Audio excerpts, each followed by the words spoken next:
And a very good evening, ladies and gentlemen, and welcome to our Spiritualism Lyceum evening. A very warm welcome to our panel of guests who are very kindly giving up their time tonight to join in on this subject of generations in spiritualism.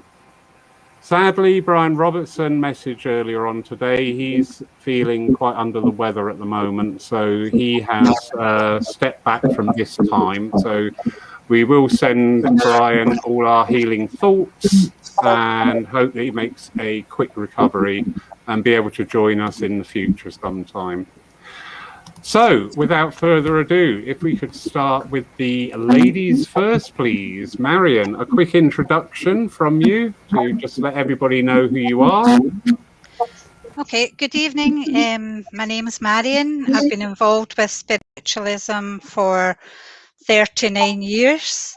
My grandfather was a spiritualist and didn't say much about it, but however, we got involved with it all that time ago. I have been in circles going back the years, and then I came out of them and life took over and I had my family, and I went back to sitting in circle again about 10, 12 years ago. So I've been working in platform on my own for 5 years now. So I've come back into it again. Wonderful. Thank you very much. Mary, my darling. Yes, good evening, everybody. Hi, Lawrence. Lovely to be here this evening. Well, as you can tell from my accent, I'm from Ireland. I've always worked as an artist. That was my main profession. But I also was always engaged with the spiritual aspect of my life. Growing up in kind of an Irish countryside, always engaged with nature, with the angels, with the fairy energy and the spiritual energy. And it's just grown stronger and stronger for me over the years. And I got involved with the circle here about 12 years ago.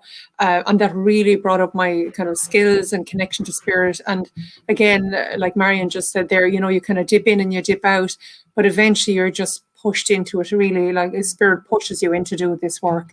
And I absolutely love it. And, I have a Reiki healing background as well. And I work as an integrated energy therapist, which is working with the angel energies as well as the psychic medium work.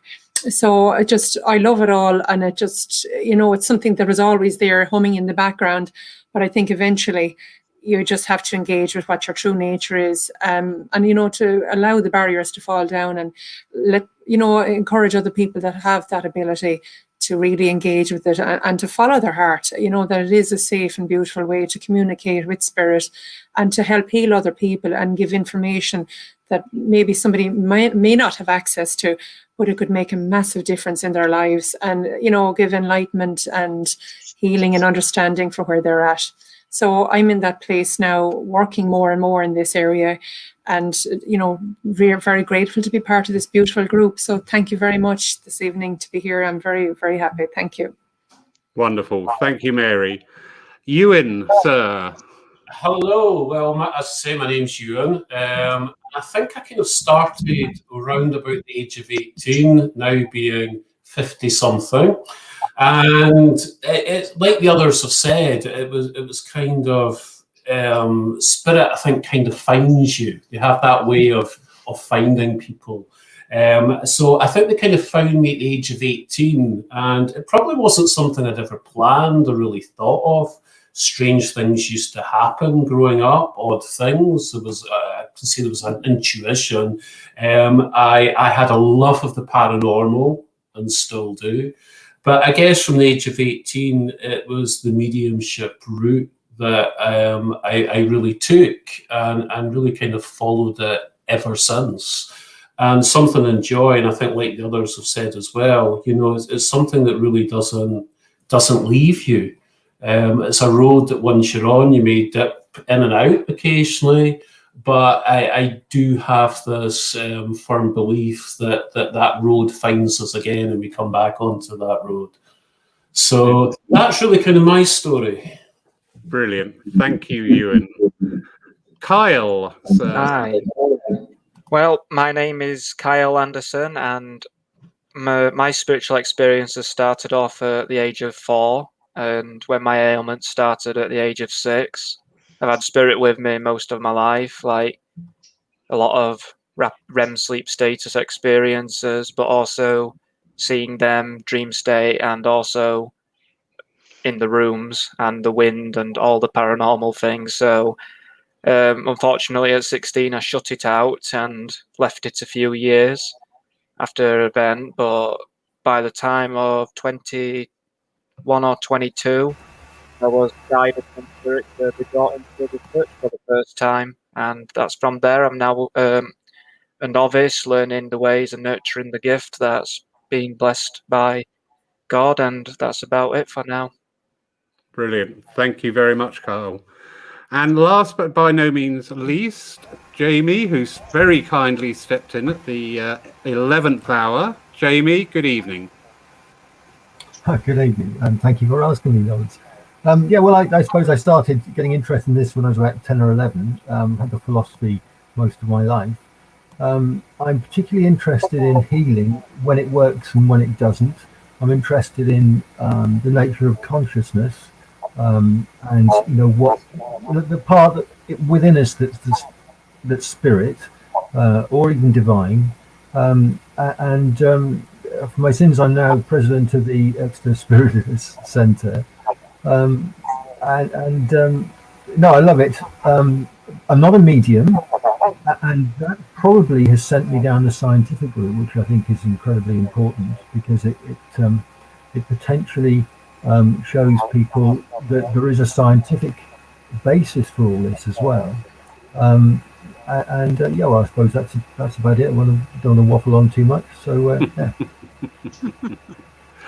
Wonderful. Thank you very much, Jamie. Just to my panelists here, you will notice I'm just muting a few people because there's a couple of sound issues. It's nothing personal. You are not being gagged or restrained. It's just to improve the overall experience for everybody.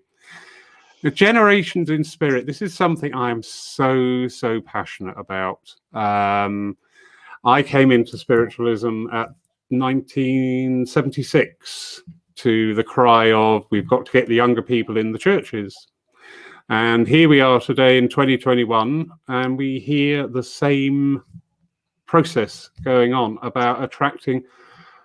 So tonight, we'd just like to talk about a few ideas, thoughts, successes, failures, doesn't matter what, on how we can start to broaden the appeal of our spiritual churches, spiritual centres, or indeed, if the consensus is they don't need broadening, we're quite happy where we are. So it's a purely open discussion.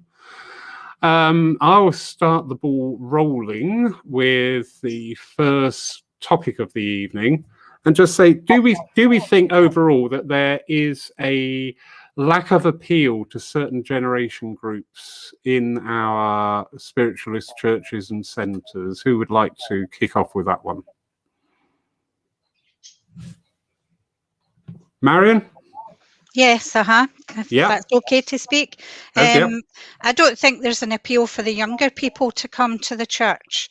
Over the years, with my involvement in it, there wasn't a lot of kids here.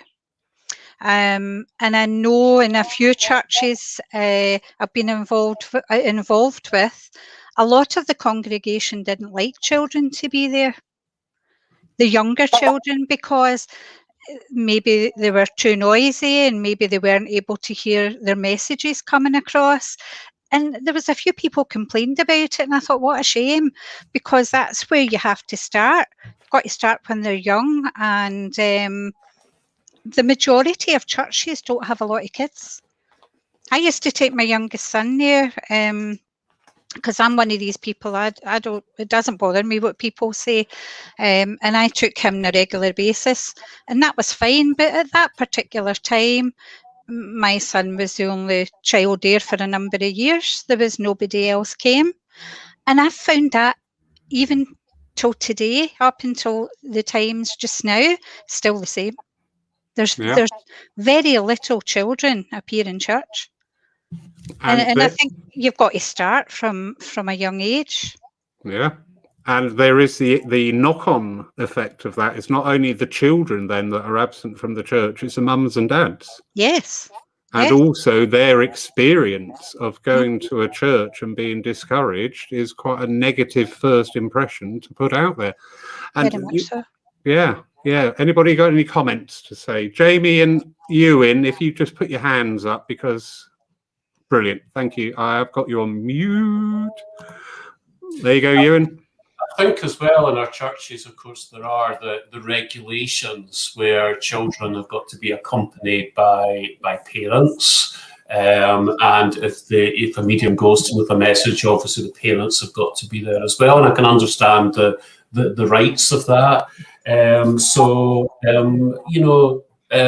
For children over a certain age to come to the room, I can't remember the age, whether it's 15, 16 or something like that. But not long.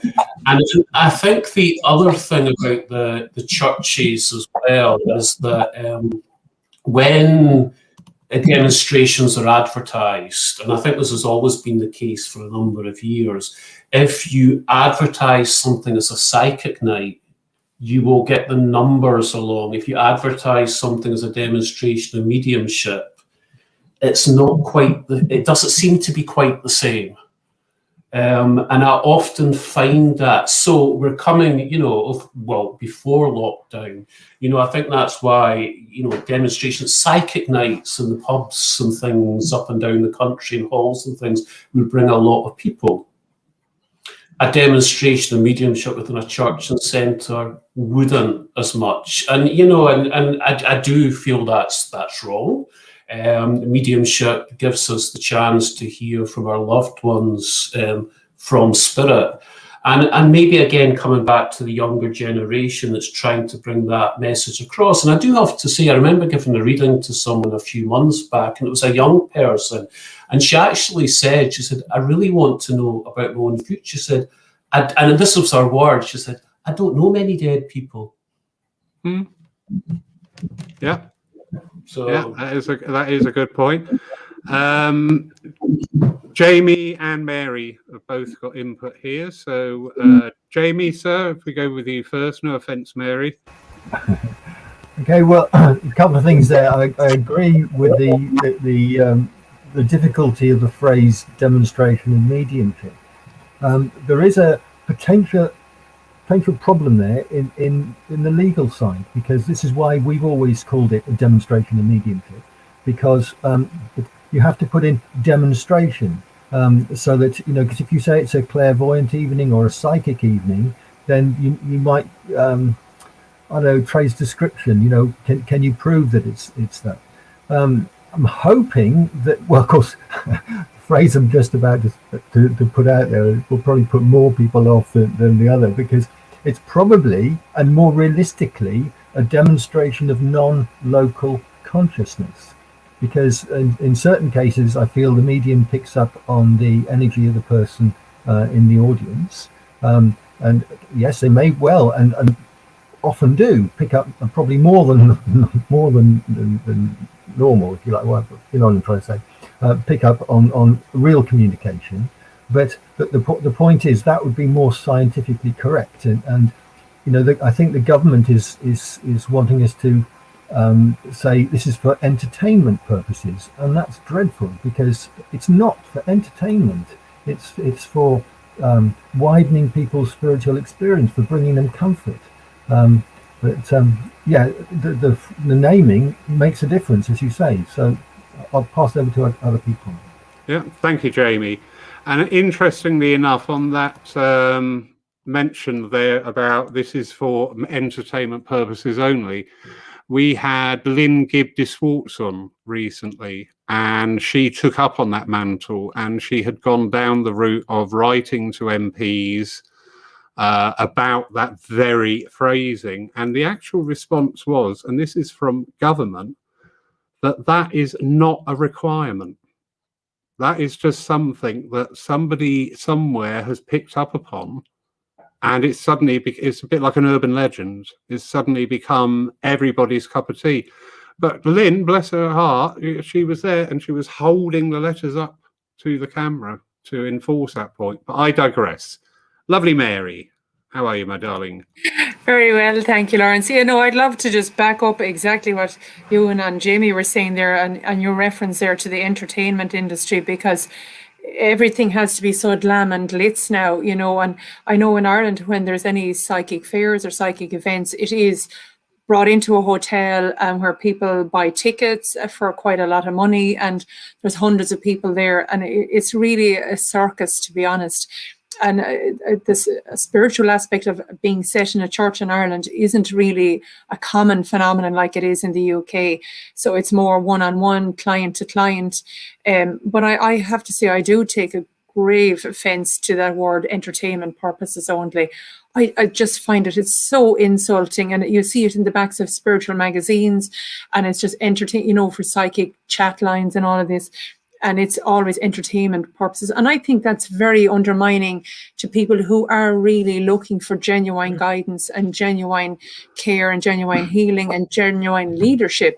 And, you know, it's really trivializing the work that the Spiritualist Church does when it's put down as an entertainment, because it's anything but an entertainment. It's a very genuine, in my opinion, a sincere and serious enterprise. And definitely deserves respect and, you know, the backing of the government. But as regards churches in general, I think, and young people, I think the idea of any institution is kind of a very great deterrent to young people, because they feel it is sort of a medium of, you know, control and bullying, and, you know, kind of that there's structure that they can't push the boundaries of. And I think if we can get young people, as Marion said, like children being excluded, you know, we really do need to get the young people involved, and, you know, and bring it in, not as an entertainment, but as something that's not to be feared, something to be engaged with. And an awful lot of children being born now have incredible spiritual skills, but have no leadership and lack the direction, you know, and their parents would have had that very great fear factor. You know, it's kind of a daunting experience, or it's woo-woo, and, you know, you don't dabble in that kind of thing.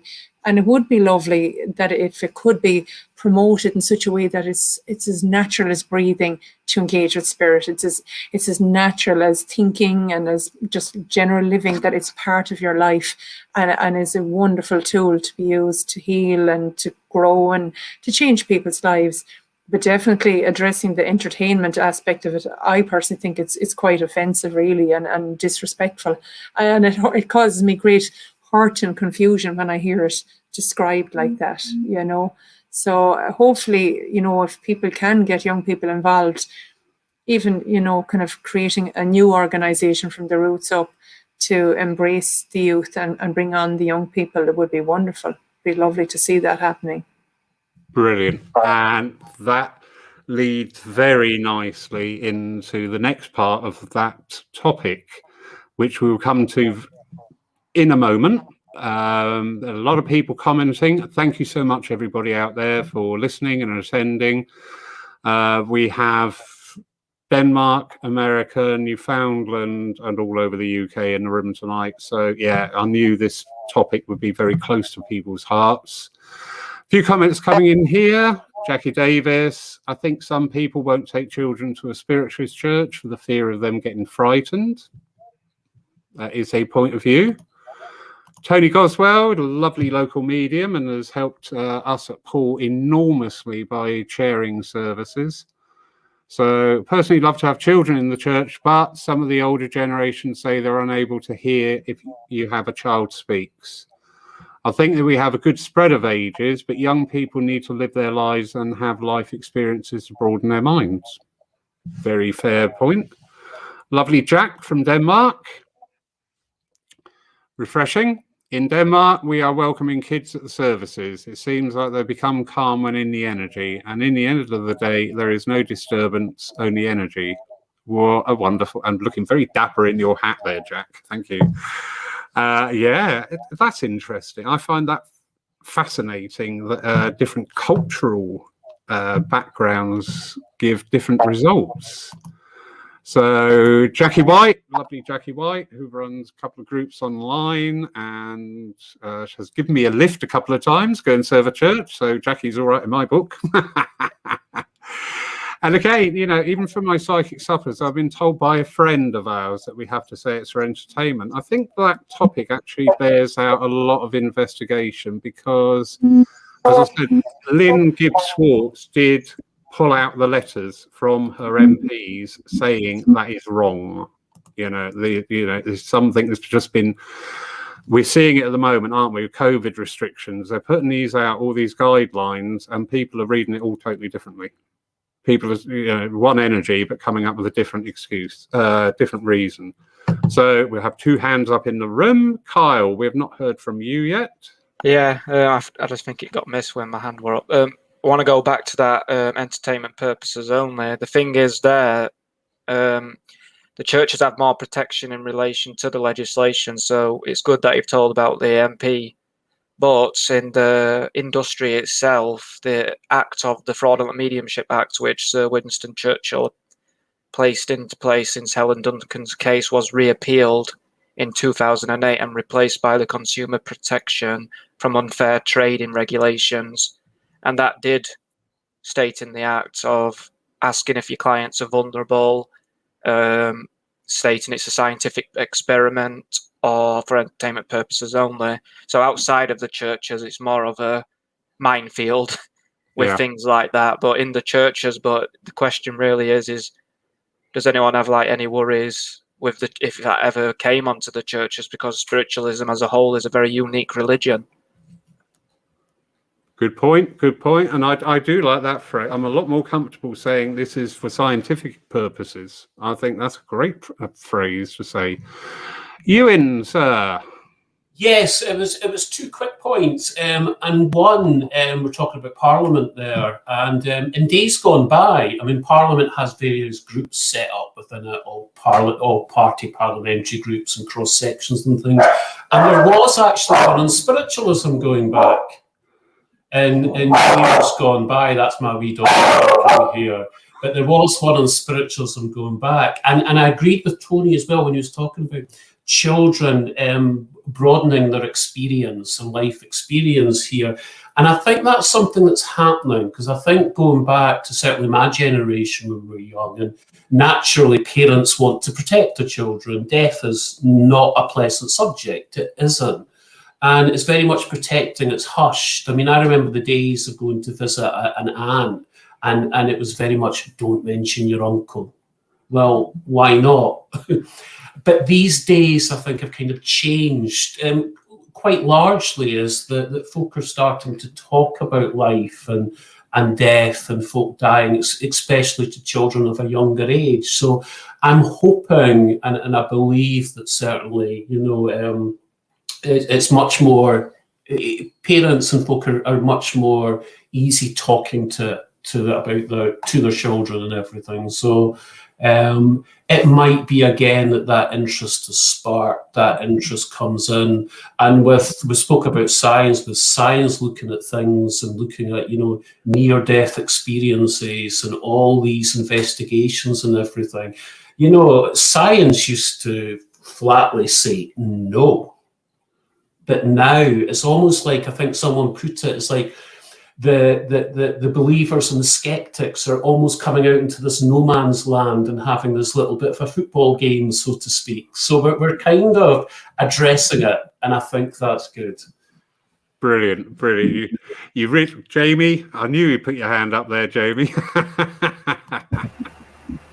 Well, yeah, not really going on about the near-death experiences, although, as you know, I'm full in favour of talking about that, because that sort of thing makes it okay to talk about it. And I think that's the taboo we've got to break, because death isn't necessarily an unpleasant subject, it's inevitable.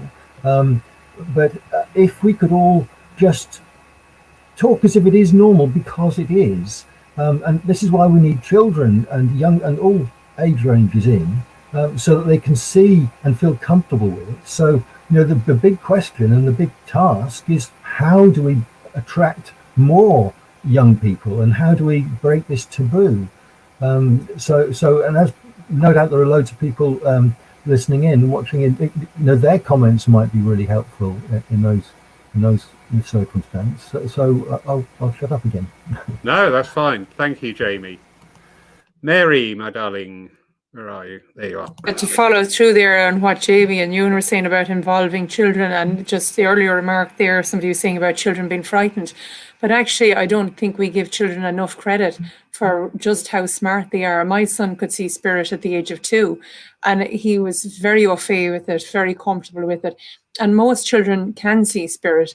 And it's really our fears as adults that we put them across on children and say, you shouldn't see that. Kids will have, their imaginary friends. They are seeing spirit. They will see the dead will come and visit kids because they're so open and they don't have any judgments or barriers. Children are generally not at all afraid of spirit. And, they will have other mystical characters, elves and fairies and unicorns and all kinds of spirit with them. They're coming in as crystal and indigo children. So they're vibrating at a very high level.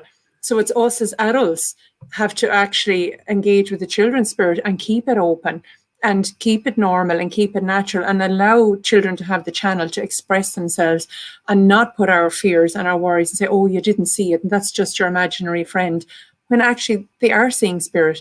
And we as adults need to respect that our children can teach us possibly more than we can teach them. And to be open-minded to, the intelligence of our children and the nature and the spirit. I've learned more at times from my son than he's learned from me. And I come from generations and generations of healers. And even still, it's the generation after me seems to have more power. My son can see the colour of people's souls. He can see spirit. He's a really gifted young man, much more even than I am, because he doesn't have the kind of the hang-ups that I would have had from the previous generation's fears, whereas I'm incredibly open about it. And that gives him permission to work with his gift and to be even more open than I ever was. So I would invite parents not to be afraid, godparents, teachers, mentors. If children say they saw a fairy or they see spirit, speak to them, develop their skills, ask them, what do they see, and make it a very normal conversation and really keep it as natural as if they just met their neighbour down the road, because death isn't to be feared. It's just a veil. It's a change of energy, a change of state. If you're not to be afraid of somebody in this life, why would you be afraid of them in the next one? And, you take the fear out and make it very natural and healthy and normal for people. And that's what I would invite people to do, to begin at the grassroots in the home. And once you kind of change that social attitude in your own cosmos, then the rest of the world will begin to change as well. That's how I feel about it. Yeah, lovely. Thank you, Mary. Absolutely lovely. So as I said, this leads nicely on to the second part of that, about we are establishing now, and it's quite common in a few of the comments coming up here about the arising conflicts that we see within our churches. This is sadly a common event, but it's not just our churches, it is many other churches as well, Orthodox, we must remember and balance that point of view. So from the spiritualist churches and centres point of view, could we look at, say, once a month? I see some of the Orthodox churches around here, I don't know if it's general, but they have something called a messy service where the kids come in and they sit there colouring and stuff like that. But the service still continues, but in a much changed energy, because it's that family grouping. So what do the panel think about, churches and centres at least thinking, okay, let's try this. Let's make one service a month or every 2 months or whenever, and just really focus on that more of a family gathering. Oh, that's a nice title for it. Family gathering time. Anyone got any thoughts on that? Lovely, Marion. All right. I think that would be a fabulous idea, but I don't think my sister would be quite happy with that. I think it's wonderful with the kids. I love working with the kids, and I think their energies are amazing. And I mean, that's why I can't understand why there's this fear factor as well. As Mary said, it's the adults that's got the fear factor that pass it on to the kids. The kids aren't frightened at all. do you know, I mean, any children I've spoke to about, or young people I've spoke to about spiritualism, not that if it comes into the conversation, what I do, and I'll say that I talk to people that's passed on, and they'll go, "Oh, you're talking to dead people?" I went, "No, I'm talking to people that are alive." And they accept that. It's amazing what the kids do.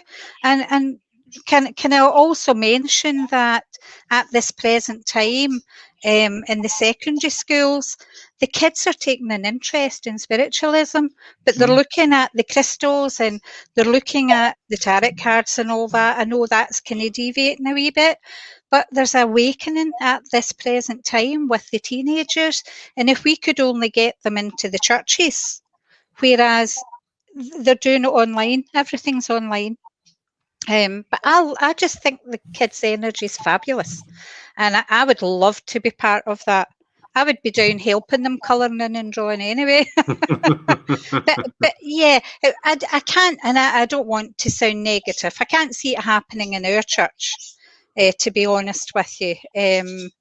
At this present time, I can't see it happening, but I think it would be a fabulous thing. Ewan's church would be great. I mean, Arthur Finlay could do that. They've got more rooms than us. But I think it's a fabulous thing. And if you want your kids to grow up being spiritually aware, you have got to start off when they're young. Yeah. That's the only way you can do it. And as I said, the other side of that coin is it's not only the kids coming in, the kids are coming in with their parents. Yeah. You know, and because the parents want to be part of that as well. They want to introduce their children to spiritualism or spirituality. You know, the whole premise of the idea, which is beautiful.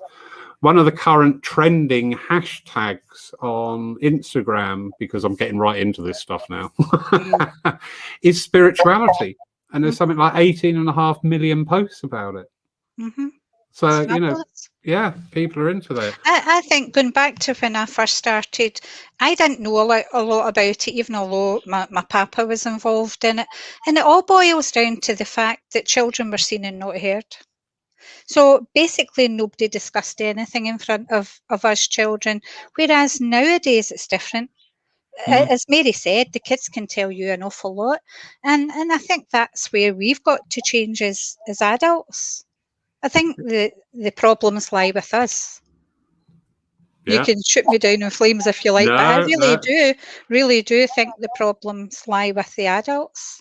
It does, because the adults are the ones who are running these churches and centres, and they are the ones that have got to be brave or at least consider these opportunities. Jamie, sir, I saw you had your hand up there. Thank you, Marion.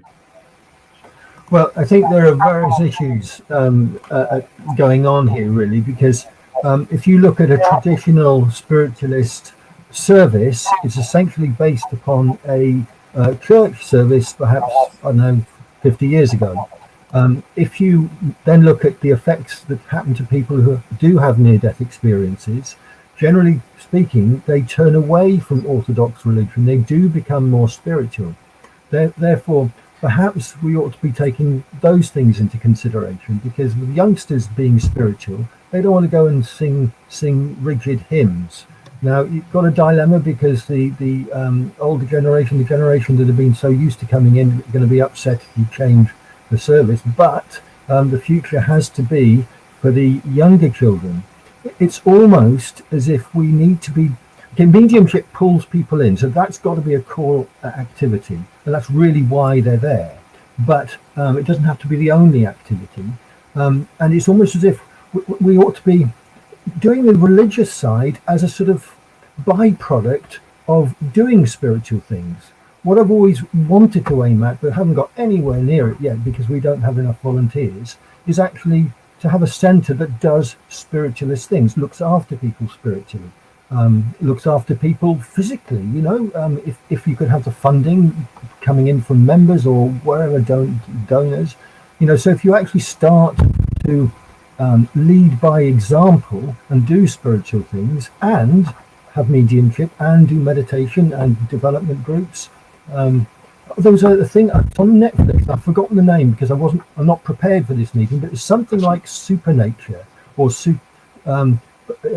Dean Radin's involved, but they were teaching children to use their psychic abilities when they're young.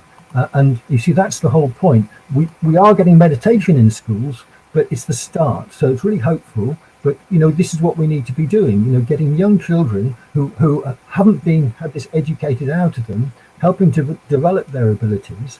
But our services have to be all inclusive and actually address the things that people want to come for, because no good putting things on if people don't want to come. Most definitely. I agree 100% there. I would just slightly slide away on one topic that you had there about the mediumship side of it.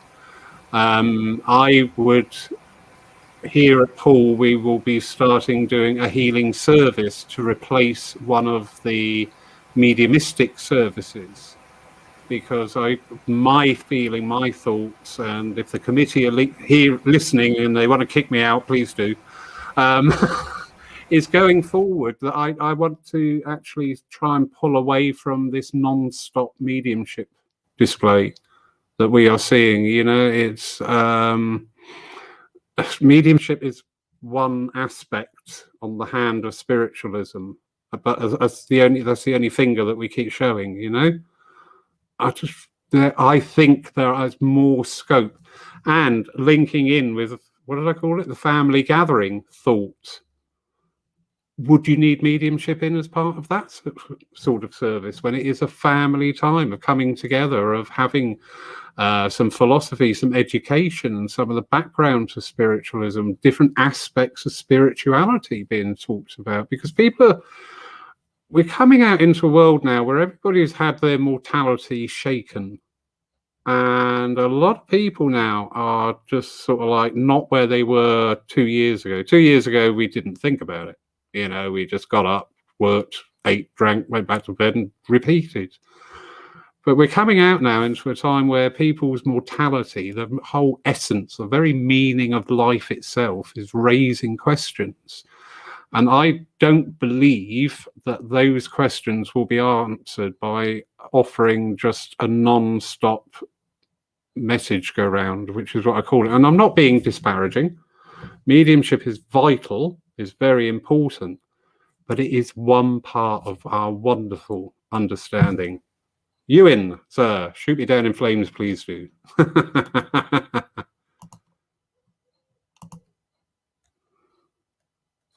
Ewan, you've muted yourself. We're in that generation. That's better. I hope you can hear me. Oh, yeah. I loved earlier when you spoke about the Instagram, the hashtag, and the amount of spiritualist followers now on spiritualism. And I think you hit the nail on the head, because, the last year has affected absolutely everybody. And 2 years ago, we never, ever thought this was going to happen with the whole COVID and lockdowns. And of course, people have lost their freedoms. People have had to shield and suffer from loneliness. And people, of course, have lost, people that have passed. And I think that's right. I think we're starting to value life more, look at the meaning of life more, and looking at the spiritual self and trying to make the best in life we can. And that's where spiritualism comes into the philosophy, the healing, and the mediumship. And I think where the important part of the philosophy is that certainly, the encouragement that's been given to people, and, we've all tried to do this, but through poems, through stories, through philosophy, to try and give folk that little bit of hope, that little bit of encouragement. And we're in the days where this can be done through social media, Zoom. If this had all happened 10 years ago, I really hate to think, the amount of suffering that really would be happening, because this gives people communication with others, and we can talk and we can look at spirituality, and we didn't have that 10 years ago. So, I think we're at that point where spiritualism going ahead, there's a lot more people that's looking at it. interested in it and want to explore it. And I think, like the others were saying, we've got to give those opportunities for adults, children, everybody. Brilliant. Yeah, couldn't agree more, Ewan. Mary, my darling, you had something to say.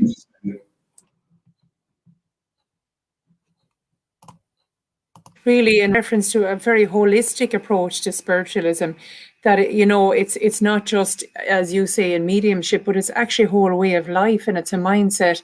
And definitely the last year has really brought into question the meaning of life, and the simple things that are of massive value to people now. Communication, a hug. I saw a couple hugging on a beach today near where I live, and I thought, oh my God, like what an unusual phenomenon to see two people hugging. When before, a year ago, it was the most natural thing, you wouldn't look twice at it. And how precious such a communication is, and like that. Bringing your spiritualism into your life is how you look at nature, how you look at your family, how you look at your neighbours, how you look at your children, your partner, your society, everyone, and how, like, really in this work, it's really the power of the word and the difference you can make to somebody's life with the power of your word, and manifesting that through God and through spirit, through yourself as a conduit, as a facilitator of the word of God, of spirit, of a message of, healing and confirmation and maybe redemption even in some cases. And definitely, as Ewan was saying, like this last year, the loneliness that people are experiencing. And even I know, how we celebrate death. And in Ireland, we celebrate death very well. The Irish Wake is famous, and 500 people to a funeral isn't abnormal. It's and we laugh and we cry and we drink and we celebrate and we tell the stories, and we really honor spirit in our culture. And that has been robbed from us now. And people are talking about having memorial services, but I think really as mediums and as spiritual activators, really, we're going to be very, very important going forward. And more people that engage with this, the more, that becomes part of a way of life, because to be able to bring in the messages now, because nobody could celebrate the death of that person. And I know it's a strange thing to call it a celebration, but it is an acknowledgement of the person that's lived and that's crossed over and passed on. And I do believe that as conduits, as facilitators, mediums and spiritualists and the spiritualist churches will be more important than ever, and really, really needed to offer, guidance, to offer answers, because a lot of people are left, they're the far side of the world. They can't come home to celebrate the funeral, or, share in the stories of their mother or their father passing. Neighbours can't, come and, shake hands in a house and bring a cake or whatever that they would have done before. And, people are kind of going to be in this great vacuum, and will definitely be looking for leadership. So I think it's going to be a massive opportunity for the spiritualist churches to really, bring great positivity and connection with those who have crossed over that they couldn't, pay the respects to. People will be looking for answers more than ever. I think this is a huge opportunity for this work. Yeah, and I agree totally there. Before we go on to the next topic here, I need to catch up. There's a lot of comments coming in, so thank you so much, everybody. These evenings are supported by everybody out there as well. Very briefly, Joanne Davis, who's putting in a lot of comments. Thank you, Joanne, for being so active. Talking about demonstrations in hotels and the actual introduction to the idea of spiritualism that they may offer. And that is a very fair and valid point, that people may go to a demonstration of mediumship in a hotel, and it wouldn't enter their minds to go to a church or a centre locally. It would be beneficial, if all mediums, in the perfect world, if all mediums, when they're working, included some essence of education. I do see some of the stage mediums, the name mediums, saying, if you've enjoyed tonight, please go and investigate your local church, go and investigate your local centre, find out more. And just a simple thing like that can make a huge difference. And yeah, also some younger people like myself can find churches very oppressive and dogmatic. And I do agree there. There are instances where for instance, the music being played, and especially at this time where we can't sing hymns, some of the music being played is, you know, and I'm not being disrespectful, it's absolutely fine if you're 75, but if you're 25, you just sat there thinking, what the hell is this, you know? So, you know, it's being aware of those things and putting yourself in the position of somebody not of your generation to come in. So thank you, Joanne. Jan Denham from Brixham. We love Jan. And I love Jan even more because not only do they welcome children and babies, they also get cake. I mean, how fabulous is that? That would solve everything. Just make sure that we get demonstration of mediumship and cake. Bingo, you've got it. Lynn Clark, one of our healers. A lot of psychic fairs are more about giving messages and fortune telling. Very true, there is that aspect that comes in. And often pubs where alcohol is served. Now, that's interesting because one of our local name mediums was doing a dem in a pub for the first time. And afterwards I spoke to him. He said, I'm never working in a pub ever again. He said, like, the energy in there, he said, I'm never, ever, ever doing that again. And he was very true to his word. So, yeah. And yes, it is a more spiritual environment within our churches and centres, or at least it's meant to be most of the times. Where are we? Sue Townsend. Do you feel we need a way to help young people to develop an understanding that they are spirit in human form and that all of nature is spirit too? Yeah. I'm sorry to be glossing over some of these comments, everybody, but time is always against us. But yeah, very good points there, Sue. And again, that would be encompassed by embracing a spirituality aspect. And I'm not saying, you know, to anybody out there, change all your services, you know, just discard your regular congregation's remarks. But I am saying, you know, there is scope out there that you could do one service a month on a totally different vein, a totally different energy to what you do. And a very common thing said is, if you don't put mediumship on, nobody will come. My view on that is, number one, how do you know? And number two, all right, maybe with your current congregation, it wouldn't appeal to them, but how's this for a thought that you might be welcoming in another type of congregation who actually don't want to come in for the messages. They do want to sit there and talk about stuff. They do want question and answer sessions. So, yeah, the Reverend Nick Brown, going back to entertainment purposes only, mediumship is operating while all spiritualist activity is protected. Ah, right. Okay. So that's a nice clarification. So this entertainment purposes only is if you were operating, if I were to do a night of mediumship down the Arts Centre, then I am not operating within a spiritualist church or a religious aspect. So then I would be coming under the consumer protection laws, although I will adopt Jamie's saying there about a scientific experiment, because I think that's a great thing to say. I think that's absolutely wonderful. Where else?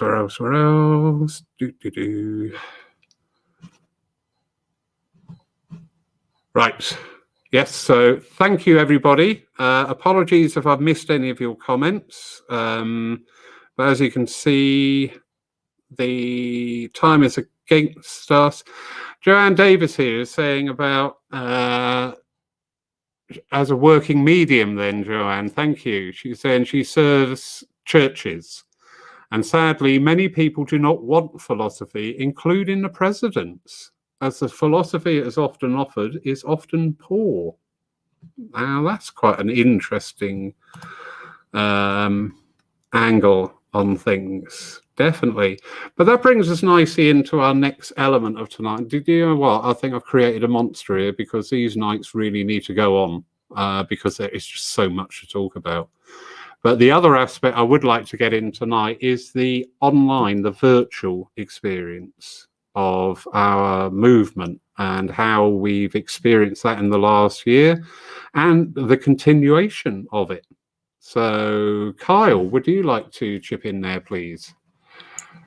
You know, the technological side, I've had a year in the churches and a year on the Zooms, and I found a lot of comfort within the Zooms, you know, speaking to people, because you've got the energies in your own home. You don't feel you're outside at box. I mean, a lot of the people fear along these days is the unknown, and with the Zooms, I think there's less restrictions, but people should still be like polite, like, you know, rather than making a bit of a dinner while they're on a church service. I mean, that's something I don't really agree with, but it's like what Phil Shaw's just saying in the comments here. Some churches don't even want trance at all, because I've had it in my local churches. The reason why they won't allow trance in an open circle is because it'd scare people too much. I mean, is that valid enough? I mean, it's human nature to fear the unknown, but if you embrace the unknown, walk into the abyss, you'll find out that spirit is unconditional love. There's a lot of purity and light in the realms of spirit that it can offer and uplift people. So I would actually promote these things and start bringing them back. You know, like there was physical mediumship in times of Silver Birch, and there was more transfiguration, there was more trance. I really feel like we need to start luring these more in, but with the Zooms, we're actually seeing more evidential media towards the world. I mean, I have my own Thursday groups, and it's good to have a platform where you can record trans Q&As and give all this spiritual knowledge out to the world. So yeah, I definitely see the importance in it, but I also see a great deal of importance in keeping the churches open because of the physical energy. The churches are very important, and I would suggest everyone support their local churches. Yeah, no, there's good points there, Carl. Thank you. Would you say that your experience of spiritualism is different? And I'm not degrading the real life church, but with the online experience, we've had so much more opportunity to do exactly what we're doing tonight and talk. You know, we've not logged in tonight to sit here for somebody to go, can you take your mother in spirit? And again, I am not degrading that at all, but I'm just showing that comparison that actually people are engaging their mentality, their understanding, their knowledge, their education. That's grown, I think, vastly over this year because there's been so many topics out there being talked about that you would never, ever, ever have touched upon by attending a church regularly every week. So would you say that the online experience for, say, as an educational tool is going to be quite an important factor of spiritualism going forward? Yeah, 100%, to be honest, Lawrence. Like, I've been able to bring my family, who's never been in a church before, straight into the Zoom rooms. They've gone out and they've been healed, they've been cleansed. Now they're going to want to know more about spirit just from the access of this big platform you have on the technology. So yeah, I would definitely promote like this, because at the end of the day, people in the churches, and it's like they have to get home, they have to cook the teas, they have to get ready. But when you have the Zooms, it's the extra time. You can learn so much more about spiritualism just from talking to them, you know, talking to people on the Zooms after the circle's over and having these after chats. The after chats are usually one of the bestest things you can have to develop spiritually. I mean, we've had our after chats ourselves, Lawrence, and they've been quite magical, like with Spirit for Spirit. And so I would definitely promote it. Like, definitely, that is a really important aspect. Yeah. Thank you, Kyle. Anybody else would like to say anything on that? Lovely Ewan. No, you've muted yourself, Ewan, so I can't help you. No, I managed to find the wee unmute button.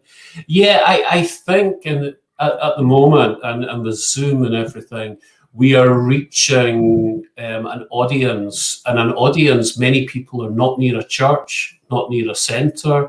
They can take part in a circle, they can take part in meditation, they can take part in talks. So everything has opened out completely. And what we're going to have to do as churches and centres is cater for both now. We'll have to have the churches open. We do need them open, and it's important. But we also need to have this online presence going forward. And I think there is one problem, and I keep seeing it more and more with the ease of social media, the ease of Zoom and things. And there's some fantastic speakers out there, some fantastic mediums and fantastic people doing talks and everything. On the flip side, there is a lot of rubbish out there. And I've seen it. And folk mediumship demonstrations and training and offering certificates at the end. And I think, really? And I think that's a problem. We've got to always keep in mind that spiritualism going forward, we do have to be professional, and we have to do it spiritually minded as well. And I think that is going to be a bit of a problem. I think it's going to be there because we can't filter it out as churches and things like that. We you know, and, you know, whether, I'm not quite sure what the answer is, but I've watched mediums give an address and basically slag off another medium. Yeah. And I just think, you know, it's not good. No, I'm full agreement there, Ewan. Like any energy, you know, if we deal with the fundamentals of this time, it's all on energies, and any energy can come in and be used by anybody. So yes, we are seeing what I call the ego mediumship programs, you know, coming in. And honestly, some of them you're seeing like 3,500, 4,000 comments, but the energy is like a bear pit. It's really, and again, there is no underpinning. You know, you're online, you're spreading the word of spirit. So why don't you bring in some educational side to it? Interesting comment here from the Reverend Nick Brown. I didn't know this. They've been broadcasting their services for over 4 years. Well done, Nick. And it really does allow people to see what we do. And those who can't make it still feel part of it. I agree fully, because a lot of you will know Paul Church, we stream our services, and now we have 2 congregations. We have the congregation physical and the congregation online. The lovely Joan, who's in tonight, is a regular attender. So yeah, the online is very interesting, but you're quite right, Ewan. It will never replace the actual coming to a church. But I wonder if churches and centres will find this, that people, as they start returning, are going to find going back to the old formats not as fulfilling, because the mind's been opened, different thoughts have come in. And if they come back to the churches and centres and it's still along these very rigid lines of what they always done, are people going to find that actually a bit hollow for them, for want of a better word? Anybody have thoughts on that? Be brave. Come on, put your hand up. Well done, Jamie. No, that's it. Thank you. Yeah, no, we use Zoom, as you know, and when out of lockdown, in the brief moments we've had, we've continued to use Zoom as well as have people turn up. Now, that's actually, it's not quite like streaming, and maybe streaming is the better option, the simpler option, because running Zoom both in the centre and doing mediumship, you know, for the medium, they've got to wear a headset, and sometimes the audience feel they've been left out, and sometimes the Zoom lot feel they've been left out. So it is an interesting problem, if you like. But yeah, we've got people from Yorkshire and who couldn't possibly turn up. So I'm keen that we continue to do the Zoom, but how we go forward is a different matter. But I just want to say that you've been brilliant, Lawrence, because these forums and the different ideas you've been putting on has been helping get this message out. And you're right, this idea of spreading ideas, education, whatever, is fundamentally important. So thank you. Oh, thank you, Jamie. One church I know, Thundersley Church, they do a very interesting way. They start off by broadcasting the first part of the service live from within the church, with the medium giving the reading and address. When they switch over to the mediumship, the online congregation have their own dedicated online medium to work with them, and the medium who is in the church continues to work with the congregation physically there. Lovely idea, but one thing I do give a lot of thought to, where we've been so fortunate to have so many people, including all you lovely people tonight, you know, giving your time freely. As people start returning to work, start returning to life itself, you know, these not options, what's the word, opportunities for people like yourselves to share this time are going to diminish, you know, and in all fairness. And we've had some beautiful mediums on. Lovely Jack, who's in the room tonight from Denmark, has taken a couple of services here. We had Frederick Hegland from Sweden on. We've, you know, it's just been awesome. But all these people will be returning to their work. So that pool of resource is just going to start to dissipate and dry up a lot, I feel. They're not going to disappear, but certainly we won't have the availability of people. And that's fine. That's absolutely fine. More power to their elbow. So a lot of comments coming in there. Anybody got another comment to make re the online going forward? Mary? I think, you know, it has absolutely changed how we deal with each other. And I personally would not have been a fan of online. And now I absolutely love it. And I love that we can access anyone at any time all over the world, you know, and here we are, you know, in so many different countries listening. The listeners are listening in. We're here having a conversation purely because of technology. And I don't know, I think an awful lot of people, even like working from home, say in regular jobs, really may not ever go back to the office again or to the retail store. I think it'd be like saying, well, here's the car, guys. You can't have, we're now, because we used to have bicycles before the cars, you can only have bicycles. You're never going to be allowed to drive a car again. I don't, you know, people get used to it. And this is a fantastic facility for people to be able to access very easy if they physically can't get to a church or to a medium in person, that they can access it on the person and the service online. And energy, as you said, Lawrence, will travel down any, you know, any kind of facility, any conduit really.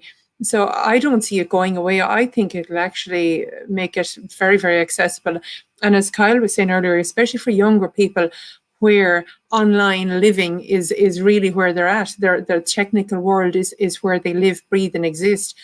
And I think it's a really great opportunity for young people to come on board and make it very accessible for people. I don't see it going away myself.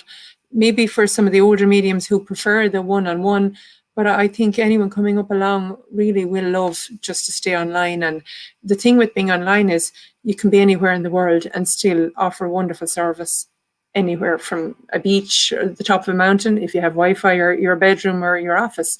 So I think it's actually made the world very cozy and much smaller and more accessible for a lot of people now, which I think is a plus. Yeah, I agree totally, Mary. And the flexibility is just awesome because, for example, and I'm not blowing the trumpet here, but just as a way of example, last Sunday's service was very kindly chaired by Jack in Denmark for the medium working in Hull. And, you know, I walk away and I just think, this is great. Tonight, with 30 minutes notice, I have the lovely Jamie Aylwood has made himself available to join us. You know, it's so flexible. It really is. But I think going forward, we need to also adopt some decent policies of how we work online. And one thing I will say is how, when we're running services, how we actually interact with our guest mediums and things. Because I've noticed myself through personal experience of, you log in, you jump in the Zoom room, nobody says anything to you, and they go, right, now tonight's Lawrence Saville demonstration of mediumship. Over to you, Lawrence. And you're sat there going, okay, you know, you wouldn't do this in real life. You wouldn't have a medium or a guest speaker come into your church and go, totally ignore them and then just say, quick, get on the platform, it's your go. So I think, you know, we've got to generally build in an etiquette here as well of how we work with people and really show that appreciation about, you know, you're gifting that time, or indeed going forward, would there be possibilities there for some fee-based service to take some events, because people are earning a living from this. But yeah, there's great potential there. And I will add, there are a lot of churches who are extremely professional in the way that they treat and look after their online workers. So it's not endemic. But there are the few examples, and you just think, Anyway, what an amazing... Do you know what? Hands up who thinks we should do a lot more of these. Yeah, honestly, because I've got a list of things here to cover. Not even scratch the surface. Absolutely, absolutely, absolutely. I want to thank all of you for your invaluable support by being here tonight, and your invaluable input as well. It's been very, very well received by people watching, because we all do it, don't we? We all sit there with our thoughts and don't really express them. But when you hear somebody else say it, you just go, hang on, I've been thinking that. Oh, that's good. Somebody else is, you know, in that vein of energy. So I think tonight has been quite a significant night of some really just basic ideas to start working with, to start taking out there. And I can't thank you all enough. I can't thank everybody else who has been contributing on the side. I do apologize, but you will see by the volume of input that you've had online with us tonight, it's been absolutely awesome. Thank you. And you know what? I find that really encouraging. I do, because it's not often we get that level of engagement from people viewing us online. So obviously tonight's talk has really brought out some energies and made people just have a little stop and think. So lovely. Jack from... I like Jack. I like everybody, but I like Jack. I think once we have to remember that even when we are back to the normal stressful life, the online isn't easy access. You won't use time for transportation, and for many people it would be attractive, especially the youth. Indeed. And I would add in the many formats as well. A lot of people might be aware that we, alongside a few other places, are now converting these talks into podcasts, which I think is awesome. Yeah, I really do, because it's just something you can have on in the background and listen to. You haven't got to sort of like dedicate an hour to watch something. You can just pop it on your phone, listen to it on the train, down the beach, out in the garden. And when you listen to a lot of these talks, actually a lot more unfolds than the visual audio experience.